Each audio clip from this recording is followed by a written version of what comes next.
T-D-M हा शेवटच्या 1 महिनाभरात माझ्याकडे आलेला चित्रपट. हं, हं. त्या चित्रपटाचे जे गीतकार होते, संगीतकार होते, जे गाणी लिहिली होती, गाणी रेकॉर्ड झाली होती, YouTubeवरती आली होती, लोकांना पसंत पडत होती वगैरे, वगैरे बरोबर. सगळं. अगदी त्यांनी चित्रपट रिलीज करण्याची तारीख वगैरे पण जाहीर केली होती.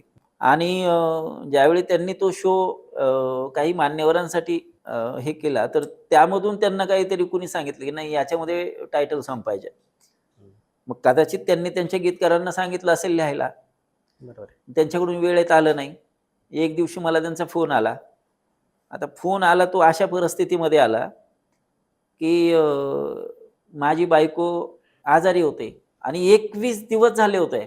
आय-सी-यूमध्ये होते. बायको आय-सी-यूमध्ये आतमध्ये. मी आय-सी-यूच्या बाहेर बसलोय. हं. खिशामध्ये इकडं-तिकडं सगळ्या त्या मेडिकलच्या चिठ्ठ्या, चपाट्या ते तसलं आणि फोन आला. ते म्हटले, की अ, "भाऊराव बोलतोय आणि असं-असं मला एक गाणं पाहिजे. तर लिहाल का?" मला प्रचंड पैशाची गरज होती. कारण कोणत्याही सुखापेक्षा किंवा कोणत्याही यशापेक्षा आपल्या घरातलं माणूस जगलं पाहिजे, बरोबर ही आहे. प्रामाणिक भावना होती. हं. आणि मी म्हटलं, "काय विषय आहे?" 3.5 मिनिटाचा कॉल होता फक्त. त्यांनी सांगितलं, म्हटलं, की एका गरीब कुटुंबातला हिरो आहे. खूप संघर्ष केलाय त्यानं हं, हं. आणि तो आता यशस्वी होऊन गावाकडे येतोय. सक्सेस झालाय.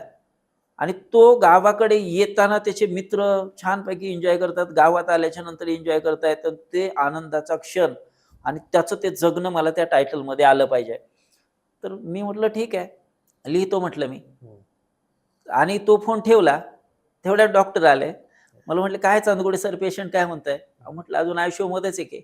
नाही म्हटले, "आता 2 तासात आपल्याला त्यांना जनरलला घ्यायचंय, ठणठणीत आहे. मी आत्ताच आतमध्ये जाऊन आलोय." एवढं भारी वाटलं.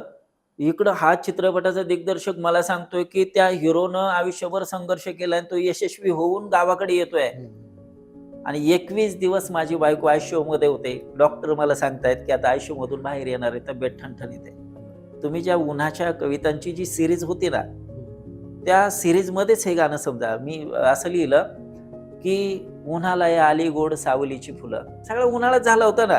बरोबर आहे. कसं जगणार आहे माणूस? आणि इकडं हिरो आलाय, इकडं माझी बायको आय-सी-यूमधून बाहेर येते. मी तो चित्रपटच सोडून दिला. त्याच मेडिकलमधले जे सगळ्या औषधाची यादी असते त्याच्या पाठीमागच्या बाजूला पेन काढलं आणि लिहिलं, की "उन्हाला या आली गोड सावलीची फुलं, गाभुळलं रानवलं सुखामध्ये न्हालं, काळ जात साठलेलं उरामध्ये आटलेलं, फटातलं हसू पुन्हा फटामध्ये आलं, मन टी-डी-एम, टी-डी-एम, टी-डी-एम झालं." क्या बात काय है! आणि हं. त्याच्यानंतर पुढचं कडवं, तुम्ही जे मला सतत विचारण्याचा प्रयत्न करताय, की "तू असं केलं, तू तसं केलं, इकडं काम केलं, तिकडं काम केलं." मग तेच मी शेवटच्या नंतरच्या कडव्यात लिहिलं होतं, की "आजवर सोसले तर घावावर घाव मी, जिंकून या घेतलाय हारलेला डाव मी." वाह, वाह! तर आय-सी-यूमधून बायकोला बाहेर आणलं होतं, की "आजवर सोसलेत घावावर घाव मी, जिंकून या घेतलाय हारलेला डाव मी." हे गाणं लिहिलं आणि दिलं पाठवून. किती वेळात?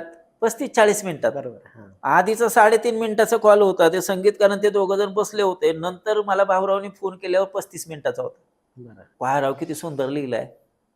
आम्हाला जसं पाहिजे होतं तसं आणि हं. त्याने ट्रॅक पाठवून दिला होता मी. म्युझिक ट्रॅक आधी होता. हां, हां. ट्रॅकवरती लिहिलेलं गाणं होतं ते. ते दोघंही माझ्याशी बोलले आणि दुसऱ्या दिवशी ते त्यांचं चाललं होतं म्हणजे कोण गायक असावा. तो प्रतीक सोळशे म्हणून एक इंडियन आयडॉलचा विजेता होता. बरोबर. त्याच्या आवाजामध्ये ते गाणं सिनेमात आलं.